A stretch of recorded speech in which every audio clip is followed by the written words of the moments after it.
Hello, welcome to the Free Bin, Toledo, Oregon Public Library's podcast. I'm Harrison. And I'm Cindy. And we are back again with a vibrant topic to discuss. Yes, controversial. Controversial. You can argue about this all day and night. And we'll be getting to that, but before we get started, there's a lot going on at the library, as per usual. So Cindy's got our announcements for the week. Yeah, so we have a free digital literacy workshop coming up on February 27th at 3 o'clock. It's on cybersecurity, and this one is a really good one. If you aren't sure your device or your computer is safe, or if you have been scammed or phished before, so come and figure out what that means. But it's a really good program. I think they do a really good job of explaining it. Mm-hmm. So that's coming up Thursday, February 27th at 3. We appreciate a phone call if you're going to come, but it's not necessary. So the other thing we have coming up is actually, I don't know who will hear this before tomorrow, but we have our first family digital donuts tomorrow. Mm-hmm. It's on Internet Basics. Bring your kiddo 8 and up and have them learn how to be safe on the internet and learn some basics about walking through websites and finding out what's good for them and maybe what's not so good. Mm-hmm. And but having you there with them to kind of help walk through that. So coming up in March, we are so excited. 2 big things. It's the start of Tiny Art Toledo. Yeah. And I've been looking forward to Tiny Art Toledo since we decided to do it like in January or December. And March 15th, you can pick up your Tiny Art kit. Now, you may ask, what's Tiny Art? Well, Tiny Art is a tiny canvas with brushes and paints, and you can paint whatever you want on that Tiny Art canvas. And the canvas is about 4 by 4 inches. And the theme for the art is Toledo Grows. And later we're going to have more information about why that's a theme for Tiny Art. But you can come by, pick up your Tiny Art kit. Starting March 15th, you'll get a canvas, paints, and brushes, and you'll take it home, do your art, and bring it back. And we will have a show, an art show here at the library, which will be really fun. We have a competition, kind of. It's people's choice. So we aren't having judges. We're just going to go by what the people vote.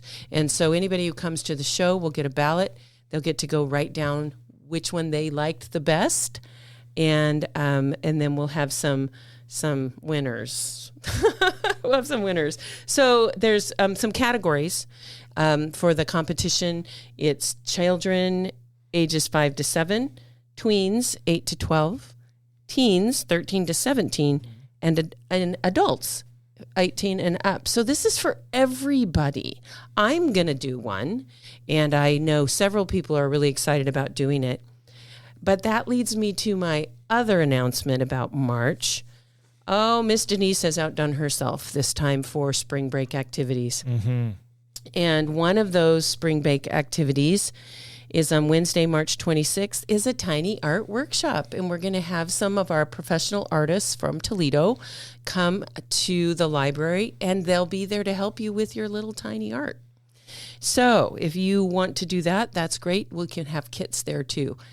There's also on Thursday, March 27th, the Bristlebot battles. Mm-hmm. That's hard to say, Bristlebot battles. This is a really cool little robotics thing with toothbrushes. I don't know how it works, but Miss Denise does. And so you need to register for that. Mm-hmm. That is registration required, ages 9 and up. You can call the library and register your kids if you want to do that, or you can come in and sign yourself up. The sign-up sheet's at the circulation desk. And then on Tuesday, March 25th, she's going to have board games out. On Friday, March 28th, she's going to show the Wild Robot movie. So she's got a lot going on during spring break. It's very busy time, and we know you need that for your kids. Mm-hmm. Yeah, I'm really looking forward to the Bristlebot battles. We've got similar things that come assembled that my kids have played with that I've looked at and thought, this looks like something derived from a toothbrush with an offset motor on it. So it may be familiar to you if you've played with those toys or done something similar in the past. Right. It looks like a lot of fun. And she's collected, I think they're going to make mazes that they're going to try and get their Bristlebots through. I mean, it's going to be fun. So, and that tiny art, Cindy ordered our supplies a while back. So we've got a bunch of tiny easels, tiny canvases. They're nice. Like if you have G.I. Joes or Barbies or like a 12-inch, these are a good size canvas for them if you want to add that to your to your G.I. Joe forward command base. There you go. Have somebody doing wet on wet oil at next to the anti-aircraft gun. Right. They're pretty fun. It's fun because you don't have to do a big painting. You can do just something little. And, the theme, Toledo grows. What grows in Toledo? You could do flowers or plants, but kids grow in Toledo if you're going to want to do a portrait. Mm-hmm. I mean, what makes things grow? So it's kind of a broad subject and a broad theme, and that's what we intended. But more on that later. Just remember, keep it in your radar that tiny art's coming up. It's coming. Oh, dear. What'd you bring? Before we get to our subject today, our topic, I brought the beverage. Oh. As you can see, you can't see listening, but Cindy can see. Can. I'm talking to Cindy. I'm not talking to you. This is Minute Maid Blue Raspberry. Oh.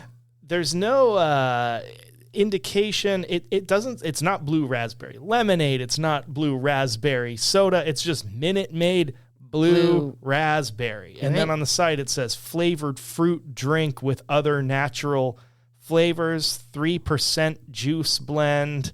It says shake well, so it's not carbonated. Oh, I was going to say, it's not carbonated then, right? I hope not. Yeah, we'll point it in the other direction, away from the equipment. But yeah, just a bright blue liquid. It is. It's very blue. Are you sure it's not carbonated? I heard a little gas release, but not a lot. Yeah, it says shake well before enjoying. It says it's got a juice blend of pear and raspberry from concentrate. Oh. That might actually be good. I wonder how much sugar. I'm not even going to look. Ay, ay, ay. What do we got? 63 grams per container. That's as much sugar as in like the big Faygo, the big not a 2 liter, but the 23 ounce Faygo. Right.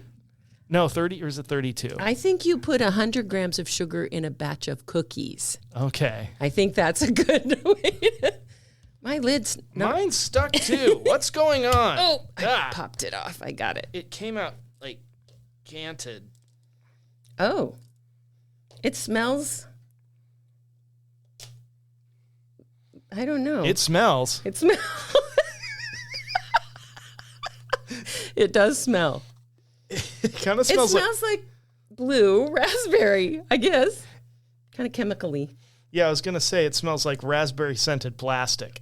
Oh, or a candle. A candle. It smells like a candle. Yeah. It's not bad. Okay, you ready? Yeah, let's do it.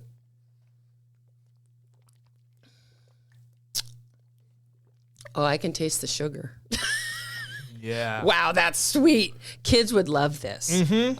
I could hand this to my grandchild and they would drink it all. Kids, hummingbirds, ants, they would love this thing. Oh, just put it in your hummingbird feeder. I think it would be really bad if it were warm. Yeah, that would be horrible. Cold makes a difference. It does. Ice may even be better. I don't know. Ooh, yeah. You can make ice cubes out of it, throw it in some lemonade. That might be kind of cool. Oh, yeah. It wouldn't be bad. I mean, if you added it, it's a strong flavor, but, if you diluted it with Sprite. Yeah. Or just water. Or just water. Right. Make a gallon out of this. Right. Yeah. It is kind of a concentrate. All right, Cindy, what are we talking about today? Well, a while ago, you and I were having a discussion about books and movies. Mm-hmm. And I think it's funny because I'm a movie person and a book person. And I know you're a movie person, not so much a book person. Mm-hmm.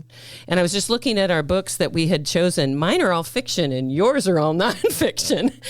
That's true, except for one. You're correct. Yeah. I did not even think about that. And that is really a very good distinction of Harrison and I's personalities.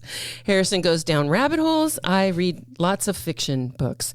So what we're talking about today is we each picked several movies and that have been made from books.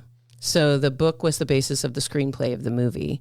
And we have decided on our own opinions which book actually fit the screenplay.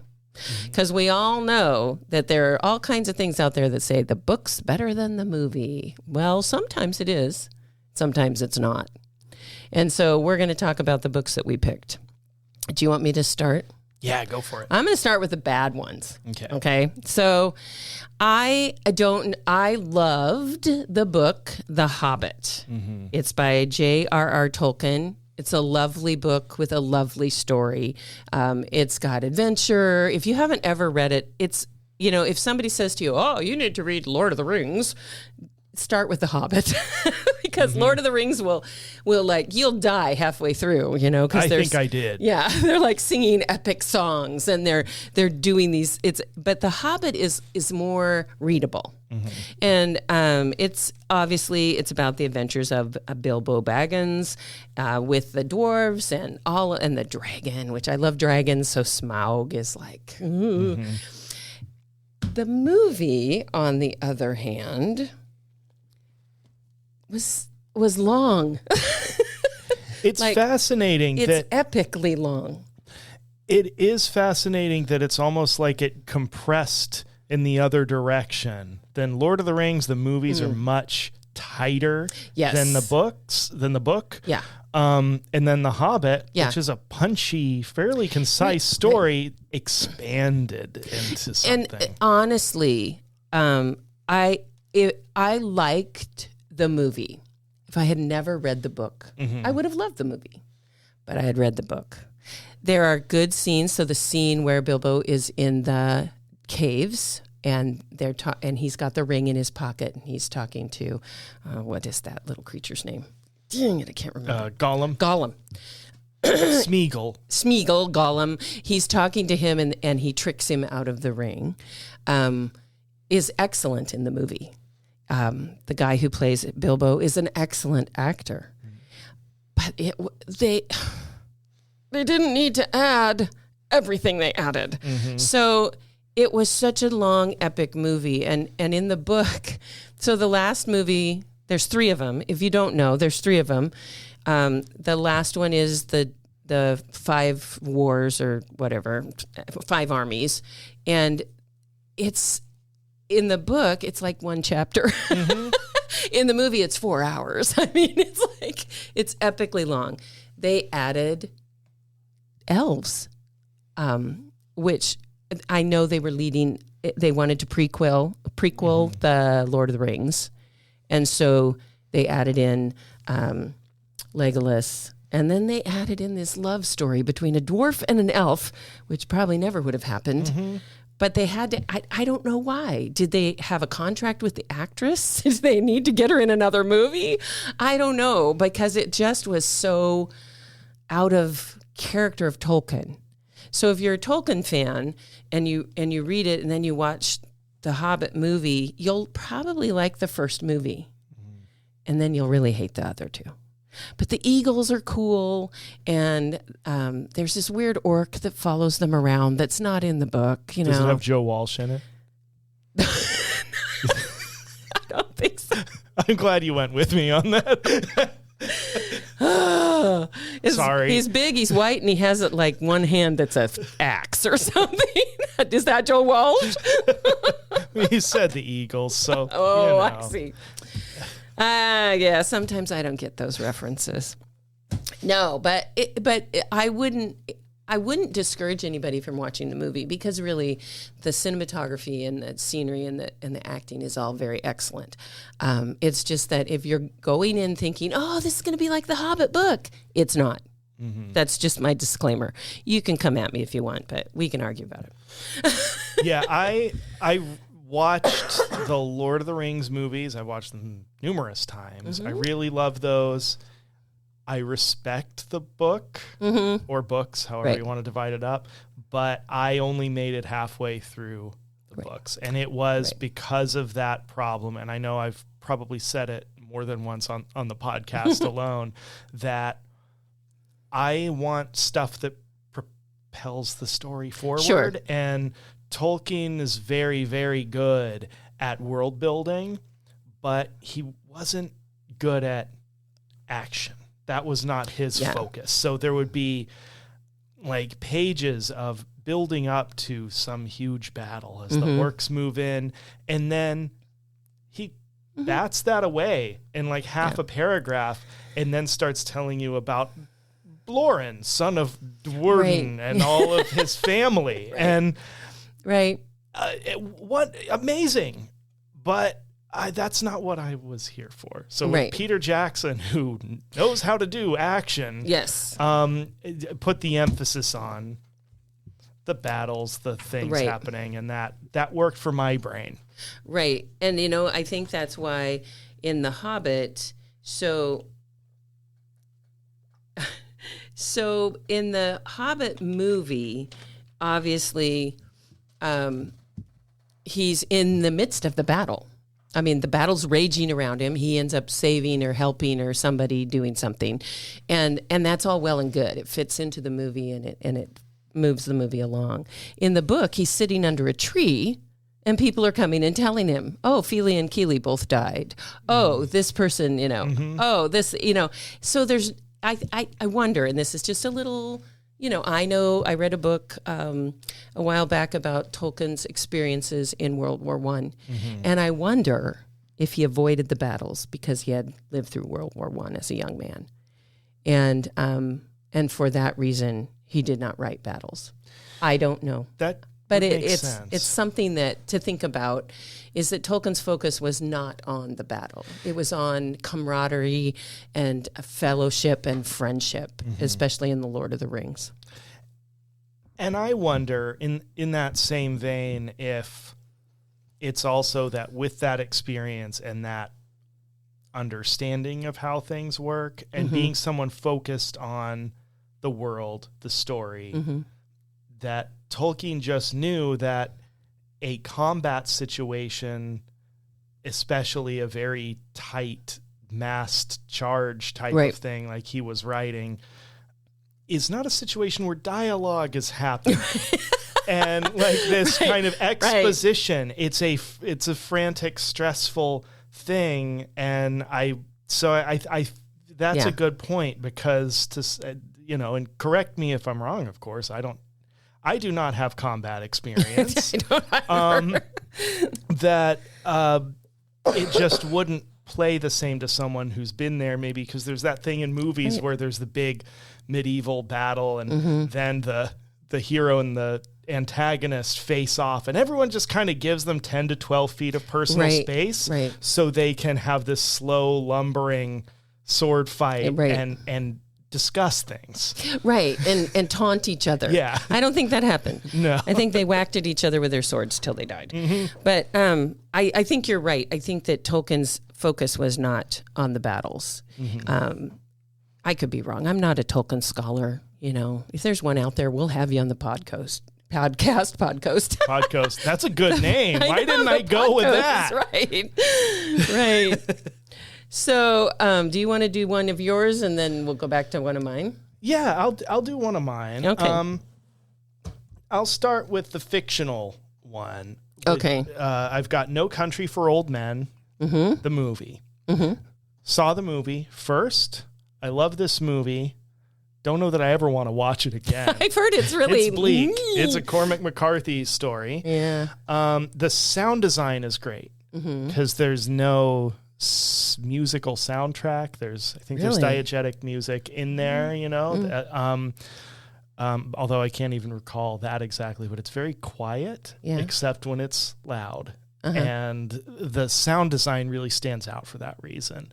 And then I read the book, and the book is the movie. The way Cormac McCarthy writes, if you're familiar, it's very sparse. So the way he sets a scene plays the same as it played out in the movie. Then later I learned it was written as a screenplay first. So he wrote the screenplay and then later adapted the screenplay into a novel, but he wrote a very detailed screenplay. So it's the one experience I've had where it wasn't just, well, one was better, one was more this, one was more that. I had basically the same experience emotionally, tonally. Really? Reading the book as watching the movie. And I need to go back through and see, because I'm sure there are differences, but it's pretty one-to-one. And that really stood out to me. It's like, you could take your pick. And you can read the book and talk to someone who watched the movie and neither of you did the other. And you'd probably could discuss it as if you'd experienced the same work. Right. That's interesting. Yeah. Because that's pretty rare. You don't find that. I don't know about writing the screenplay and then the book. You see those all the time where they've adapted a book from a screenplay, but it didn't originally start as a book. So interesting. Yeah, and Javier Bardem as the villain. Oh yeah, he's so good. He's really good. He's scary. And he played that. He's probably a really nice guy, though. Yeah, and I think that's something that. I feel like you have to play a good villain in some regard, because you have to have a sense, the same as like horror film directors and stuff, you have to be tapped into what upsets you. Like, what would somebody do that would scare me or anger me and be able to do that? Whereas if you're just a jerk, then it's like, you don't know. You might not be able to know what to do to evoke those emotional responses. Maybe. Yeah, I don't know. I like to think. Well, there you go. So I picked another one that I'm going to say, again, just like The Hobbit, if you don't think of it as an exact replica of the book, you'll like the movie. I love the movie. I also love the book. And it is a Clive Cussler classic called Sahara. And it's one of his early Dirk Pitt adventures. And Clive Cussler there's not a lot of movies out there by him that have been made. And a lot of them is because he was really disappointed and refused then to sell the rights. And that is totally his prerogative. I can understand that. I think the same thing happened with the guy who writes Jack Reacher novels. Oh, yeah. Lee Child? Lee Child is that the Jack Reacher movies with Tom Cruise. I'm sorry. I can't even keep a straight face and say Tom Cruise. That's my Tom Cruise impression. That's lovely. The whole thing. That's the whole thing. Yeah, that was a disappointment, let me tell you. But we can talk about that another time. I should have picked that one. Anyway, so Clive Cussler, the novel is excellent. It's also like 3 inches thick. So let's keep in mind that we've got a lot of material that you got to condense down into a 2-hour movie. But because they pick whoever wrote the screenplay, and I didn't look on here, but they picked the best parts of the book to put in the movie. And so there's a lot that's not in the movie, and you will love the book because it really fills that out. But the movie itself has Matthew McConaughey, Steve Zahn, who is one of my favorite goofball actors, and Penelope Cruz. And they do an excellent job. Dirk Pitt is this over-the-top hero who does impossible things. And basically that's what he does in this whole movie, is a series of kind of impossible, but probably doable if you were in really good shape. You know, you could maybe pull that off. But the chemistry between him and Steve Zahn is really fun, and it fits the characters straight out of the novel. Dirk Pitt and Al Giordino are the two heroes, and they just have this really banter back and forth, and they maintain that for the movie. So, like I said, the soundtrack on this is great. It's great, like classic rock music, which I really liked. So yeah, that's the other one I didn't like. I think that they're two very separate entities that you can enjoy both of them. I feel like Jurassic Park is a little that way, where they found a way to make a version of that book, but the book has so much more going on. There are so many wild cinematic moments in the novel that but you got to pick. Right. And that's the challenge. Right. And speaking of Jurassic Park, The Lost World, which was the second book in that, we went to the movie and we had both read my husband and I had both read the book, and then we decided we're going to go to The Lost World, and we were so disappointed because they didn't put the invisible dinosaurs in the movie. And we're like, where are the invisible dinosaurs? Because in the book, there's these really scary dinosaurs that blend into, and they get you. And I guess in the newer ones with Chris Pratt, there's kind of a similar thing that they have dinosaurs that blend into the scenery. But yeah, it was very disappointing. Yeah. Very sad. I think, and when you're going for an adventure action thing, you really do have to commit. If it's going to be silly, you got to be silly enough that there's not. The worst example, and I'm not ragging on this because it was a very good game, but the reboot of Tomb Raider that they did, the video game. Oh yeah, I'm not familiar with the game, but I didn't like the movie. I never watched the movie, and I never played the original game, but the reboot they did some years back had this issue, and again, really good, entertaining game, but the character in the cutscenes, in the dialogue, was stranded researcher on an island trying to get help on the radio. And then in the actual gameplay, there are all these like mercenaries and pirates and what have you just charging at her, and she's mowing dudes down. It's an action game. Like it's an adventure game, but it's an action game. And so it's like, you get this emotional, dreary cutscene where she's on the radio with the boat. She's like, I'm ever so frightened and cold. I do hope that they'll arrive soon. And then, like, she hears a noise.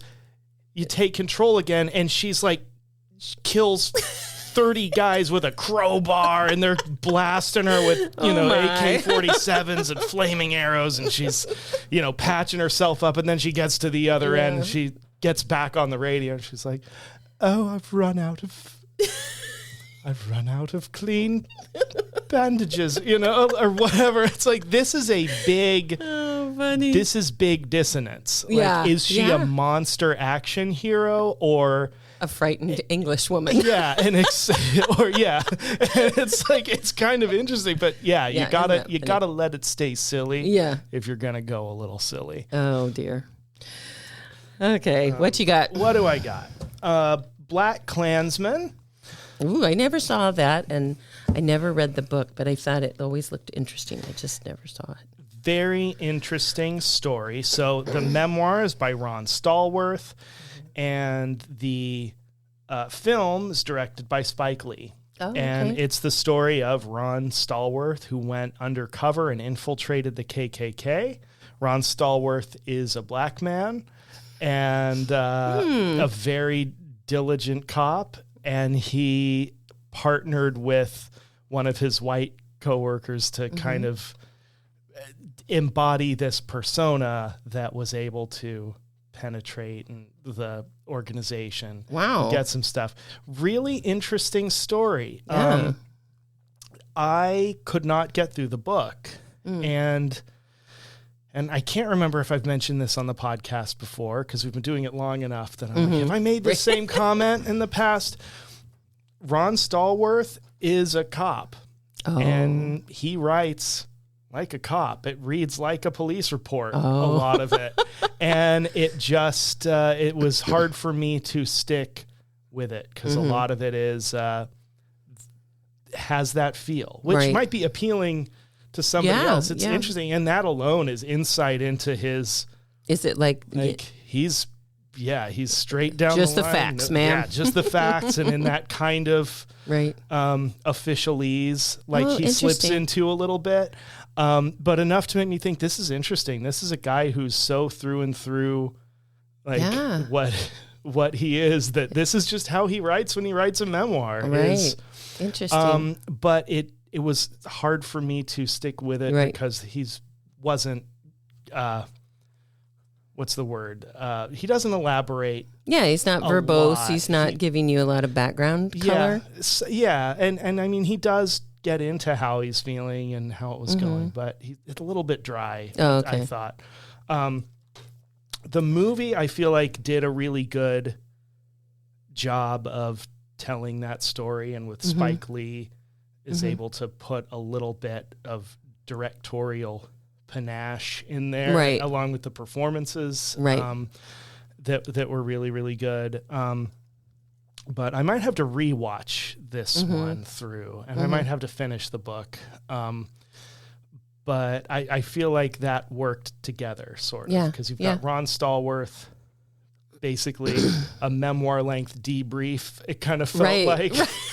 Probably was initially. Probably was. Somebody said, you should just publish this. Yeah. And then, and Spike Lee kind of added the little bit of decoration to it without getting, out of the bounds of reality. But, he has the style that comes with all of that experience and what we know him for as a director. So, yeah, worth checking these two out. And we got both. We got the book and the movie. And with Sahara and with The Hobbit, we have both too. So you can make your own judgment call.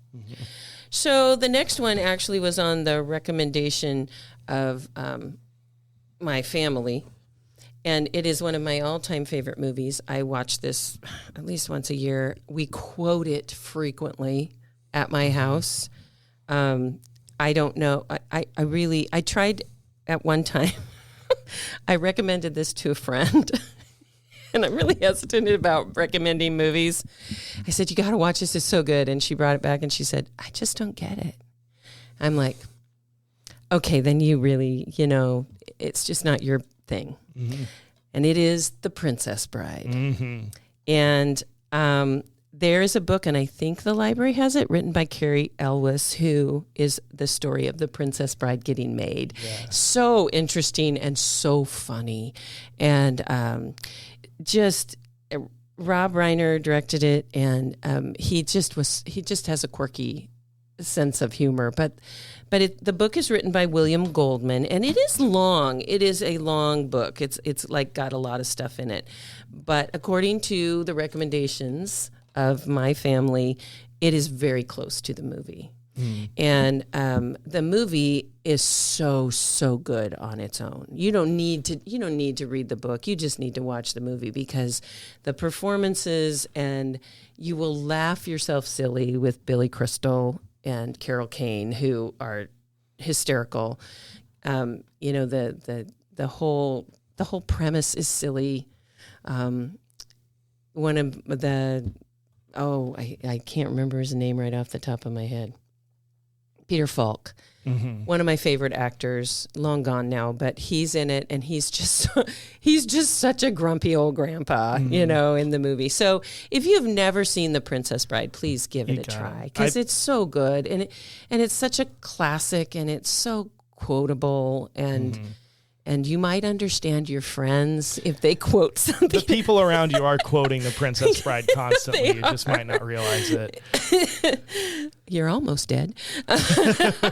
There's just a lot of almost dead is not dead. I mean, there's a lot in there. So, take the time. I mean, and listen to the cast list. So the cast list is outstanding. It's got Carrie Elwes, Mandy Patinkin, Chris Sarandon, Christopher Guest, Wallace Shawn. I mean, these guys are still around. Andre the Giant, unfortunately, is not around. And this was the movie that introduced Robin Wright. Oh, this was her first, and she was kind of an unknown, and now she's quite she's a good actress and she's quite famous. So it's got Billy Crystal, it's got Carol Kane, it's got Fred Savage. It's just a delightful movie that you can watch with your whole family because it's only rated PG, and I think that's probably because they sword fight. There's some sword fighting and death, but not much, just a little. So that one, I have one that is my all-time favorite. I'm going to save that. So you can do your next one. All right. My next one is Fear and Loathing in Las Vegas by Hunter S. Thompson. Saw the movie first with Johnny Depp. It's hilarious and weird. Your kind of movie. I'd say it was probably my kind of movie 20 years ago, more. When was it out? When did it come out? The movie, do you know? When did the movie? Okay, so Now a Major Motion Picture is the edition we have, and this book came out 98. Okay, so roundabout. Yeah, it's a while ago. There, yeah. 25 years. And I mean, the movie holds up. I feel like it's fun, it's wacky. The book I read pretty recently. And for those of you who don't know, my first career choice was journalism. That's what my bachelor's is in, is editorial journalism. And I did a little stringing for a local paper and then decided that I liked being off work. Sometimes. Yeah. And not waiting desperately for phone calls at all hours of the day and night, and spending all of my off hours trying to write, and was not a good long-term plan for me. I like to be able to compartmentalize things. Right. But a lot of your college journalism majors are people who really want to be Hunter S. Thompson, at least at that time. And I was not one of them, really, but I finally got around to reading some of his stuff. And this is how would you put it? It's a novel. Yeah. But it kind of takes its inspiration from an actual assignment that he did out in Las Vegas, and then he kind of changed names and made fictional versions of himself and his traveling partner at the time, and spun it into this big, weird, exaggerated story. And I don't think the book holds up quite as well. Hasn't aged well, which usually just means it's problematic in ways that were not openly acknowledged at the time, but we're more open to discussion now. And just kind of it feels like, trying to be edgy. Like it feels kind of high schooly in some ways, of where it's like, let me tell this story about all the drugs I took and all the crazy stuff. Look at what, and it's okay. Yeah. It's in boundary pushing at the time, but now it just feels a bit tired to me. But so I feel like almost the movie, just because it is so visually absurd, holds up almost a little better than reading the book, because the book is not as edgy as it was, and just feels a little try hard now. Right. To me anyway. So that's my hot take on Fear and Loathing in Las Vegas. Okay. Now we're on to my all-time favorite, best adaptation ever, I think. And it's for a book that was written, when was a long time ago. A long, long time ago. It's for the book Pride and Prejudice by Jane Austen. It is not the Keira Knightley movie. Please, please don't watch that movie and think you've seen and don't need to read the book, because it's nothing like the book. The best, I think the British do it best, and when it comes to Jane Austen, I think they do it the best. So the BBC production that has Colin Firth as Mr. Darcy is the best adaptation of a book I've ever seen. And I have watched it so many times, and I've read Pride and Prejudice multiple times from the time I was in my 20s, and I try to read it every 2 or 3 years because it's just a wonderful book. The dialogue in the movie, you could sit holding the book and the dialogue would follow along with the book almost exactly, especially the scenes with Elizabeth and Mr. Darcy, mostly because I think they realized they couldn't write it better than Jane Austen. And she wrote it the way that she wrote it. And, so the settings, the actors and actress, I mean, it's amazing. And I'm not dissing the Keira Knightley one. I mean, if you want to, you can watch it. It's fine. Garbage, and Keira Knightley is awful. No. We are going to say that. I do not agree with him. It's just that it's like they tried to put a book that deserved 7 hours, like the BBC did, squish it into 2. So you miss the nuances and you miss the history. So this book starts months before you get to the action of Darcy and the whole thing, because it builds the movie itself. The BBC production builds this world for you so that you understand why Elizabeth feels the way she feels, and you see her background and how her parents treat her. And how she feels the push to marry somebody, for her mother is horrible. I mean, but it was the time that it was written in. Is marriage was the only way for a woman to survive, basically. And then, of course, she didn't want to get married, and they're trying to pawn her off on these horrible people. I mean, it's crazy. But in the BBC production, the only actor you probably will recognize would be Colin Firth. The others are all working English actors. I mean, and some of them are very famous, but they're so good in their roles. Mr. Collins is so icky, and the guy who betrays them, and the silly 16-year-old girl who runs away with him. I mean, there's just this whole. They really just cast it so well. And then they stuck to the book and they stuck to the dialogue. And that makes it so good, because you feel like if you've read the book and you've been in Jane Austen's world, you feel like this movie went, oh, we get it. We get Jane Austen's world. This is how it worked. This is what they wore. This is how they acted. The social mores of the time, are so, they would snub each. I mean, there's such as class issues, and it's all very subtly and well done. It's not in your face. We want to make sure that there were class issues in England. I mean, it's not like that at all. It lets the viewer decide what they feel about it, and not shoving it down your throat like you have to feel this way about this movie. Yeah, and I think I do better with that sort of stuff in a film, getting it, because when it's written, there are things that I miss, like dialogue, manners, things that go wrong. Like sometimes when I'm reading a piece written during that era, like someone will do something and everyone gets offended, and I'm like, what did she do? Why are they yelling at her? Right? It's like, oh, well, this is very nice quail. They're like, how dare you?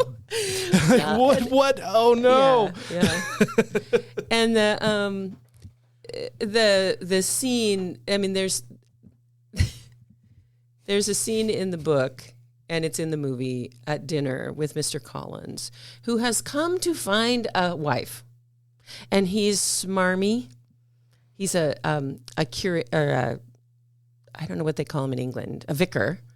So he has been given this church that he runs and a house that he lives in. And he's very, very, he's just, I mean, you're just kind of, your skin crawls. And so this actor has pulled this off to make the viewer feel like, no wonder she's like, get away from me. She's freaking out. And it's just such a good thing. But the book is really good. And I, as a librarian and as a reader, and it's one of those books you need to read in your lifetime, because she has done this so. Jane Austen is classic, and all of her books are good. I think the BBC adaptation of Persuasion was very good. The BBC did a Emma, and it's very good. So, if you want to watch a good movie that's from a Jane Austen book, make sure it's from the BBC, because they're much better at it than we are. They're English, and they get it, I think, a little bit better. But I did want to talk for a moment about another book that we don't have here at the library, and they made a movie of. And I was discussing this with the magical Mr. B, and I said, do you remember reading Pride and Prejudice and Zombies? Oh, yeah. And he said, oh, yeah, I did read that. I said, I read that too. Was the movie good? I remember watching the movie, and it was... If you've never heard of the book, I'm sorry. It's kind of fun. But it's Pride and Prejudice, just like you would see, but the girls, the sisters, are all zombie hunters. And so there's this whole nother world of zombie hunters, and they end up at Pemberley, which is Mr. Darcy's house, trapped because the zombies have come and they're losing the battle. Anyway, there you go. There's a movie out there. If you really want to watch it, you can. It's a great example of the things you can do with the public domain. If it works in the public domain, you can just put monsters in it and he republish. And I can't think of the author, but it was interesting. Is it the same author who did Sense and Sensibility and Sea Monsters? Yes. He also did Abraham Lincoln Vampire Hunter. I did watch that movie. That was a fun movie. I didn't read the book. I mean, there's some stuff going on out there, guys. It's weird, it's quirky, but if you're looking for a fun book to read, this guy, we did decide that Abraham Lincoln Vampire Hunter actually is pretty close to the book. So, I mean, I don't remember much about it. I do remember the only reason I remember Pride and Prejudice and Zombies is because they're dressed in this, Regency period, and they're wearing swords. And I just remember thinking, well, this is not Jane Austen. There's no politeness. And they're being very, very English and polite. Oh, excuse me. And whack, they'd smack some zombie and cut off their head. And now I'm thinking again of the Tomb Raider remake that I played years ago. That's right. That's not a bad correlation there. It's very disconcerting because they wear their little Regency dresses that are flowy and then they're carrying weaponry and their father is like, he's so proud of them because they're all zombie hunters. All his daughters are zombie hunters. So it's a thing. It's a thing. I don't remember how it ends. I just remember it was dire towards the end. That's all I remember. Well, I have one more. This is, we don't have the movie, but we have the book. Mm-hmm. My Friend Dahmer by Backderf, John Backderf. Okay. It is a graphic nonfiction work. And it's a memoir. John Backderf, he also wrote a really good book that we have about Kent State. Oh, and okay. It's also graphic novel form. Nice. In that one, he doesn't. His dialogue is a little too expository because he's recreating conversations from real people. So it plays more just like exposition dump, but it's very thoroughly researched. He interviewed people who were there, people who were protesting, people who were in the National Guard, and pieces together all of the context too. A lot of stuff I didn't know before I read it. Lots of footnotes, really good footnotes. But this one is his own story of going to high school with Jeffrey Dahmer. And it's a hard story to tell. But in his introduction, and I believe I've talked about this one some on the podcast before, but right at the get-go, he explains why he wrote this book and what his feeling is. And that basically the moment that Jeffrey killed somebody was 100%, that's his responsibility. He lost all right to sympathy or anything at that point. Right. But he knew him before he had hurt anybody. And his point is trying to figure out what could have been done. Did he have to become what he became? Yeah. And a lot of it is just the context of like, where were his parents? What were the other potential paths for this kid at this time, who was extremely troubled and didn't really have, like, the parents weren't really concerned about what was going. But it's a really interesting story. And the movie follows the book really closely and was really good. But it's I read a lot of like true crime stuff, and this one's interesting because it is not a true crime book. It's a pre-crime book about like, what did I see or not see at that time, before a bunch of horrible things happened. Like, what were the warning signs? What was missed? What was ignored? What was not taken seriously?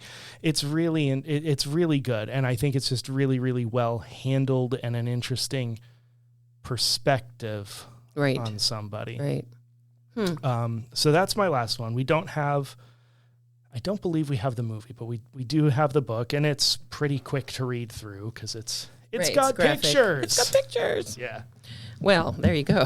Yeah. I'm not sure. I'm glad it's a prequel to Jeffrey Dahmer with pictures, not an after the fact. We have after the fact one. Yeah, we do have other graphic novel, or not graphic novel, but graphic nonfiction. We do have one that's the Ed Gein case, which does handle after the fact, and that one, reader discretion is advised. Yes. This one, it deals with some very frank stuff of coming of age and all of those troubles, but it's interesting before any of that stuff. Well, I think we had quite a variety of movies, and I'm trying to think if there's any special mentions that would get that we didn't talk about. So, if you hear this and you want to come into the library and debate something with us, we're more than happy to talk to you about movies and books, and we are good listeners, and I'm all ears for somebody who might have something to say about. They may have really liked The Hobbit and felt it followed the book well.